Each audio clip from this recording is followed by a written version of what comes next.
Want to know why? Ask how. Howard the Humongous. England's Morrison's, a 470-store British supermarket chain, has tried something innovative but disturbing.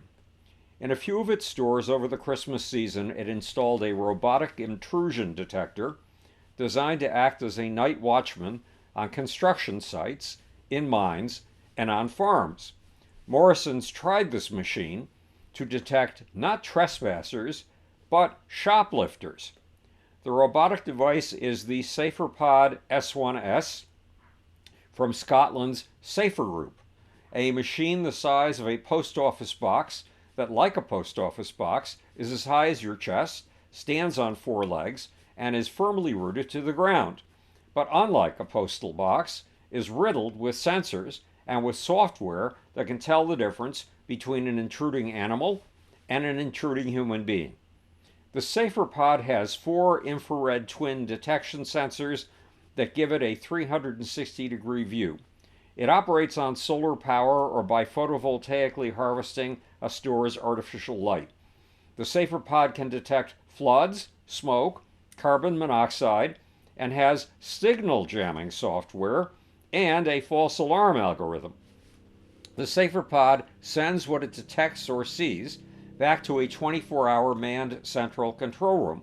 What's more, it's equipped with a 120 decibel alarm, an alarm as loud as an ambulance siren, an alarm that could clear every shopper out of a store. Morrison's says it installed the SaferPod S1S in a handful of its supermarkets over the Christmas season with a sign explaining that we're keeping an eye on things to keep your store safe. Now, Morrison's is reviewing the results of the trial. Now, what was the point? Again, to detect shoplifters. And how did Morrison's customers react? Britain's The Sun quotes one shopper tweeting on X, "Wow, Morrison's, how welcoming Robocop feels. Making customers feel like criminals is lovely, isn't it?" But that's just one customer. Why was Morrison's driven to this experiment? Because shoplifting is soaring in both Britain and the United States. The New York Times reports that a survey by the British Retail Consortium revealed 8 million English thefts in a year. Thefts that the survey says cost retailers close to $1.3 billion. The Times explains that just one 2,400 store English food chain, Co-op, says it has 1,000 incidents per day. And Co-op put out a press release explaining that one of its stores was looted 3 times in one day. Very reminiscent of America's flash robs. Meanwhile, back here in America, we are also being assaulted by a wave of retail crime. The Retail Insight Network reports that, quote, felony shoplifting incidents nearly doubled from 8% before the pandemic to almost 16% in the first half of 2023. But there is a massive puzzle in the American statistics.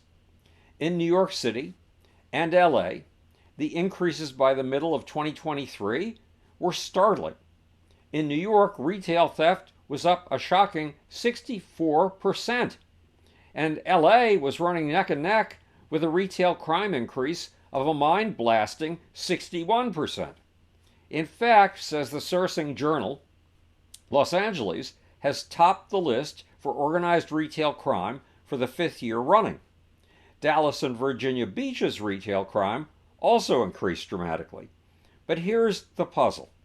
In San Francisco, Seattle, St. Petersburg, Florida, St. Paul, Minnesota, and St. Louis, retail crime has been going down. Yes, down. Decreasing by 78% in St. Petersburg alone.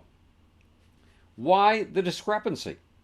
All of the cities going down in retail crime have Democratic mayors, but so do cities skyrocketing in crime, New York and LA.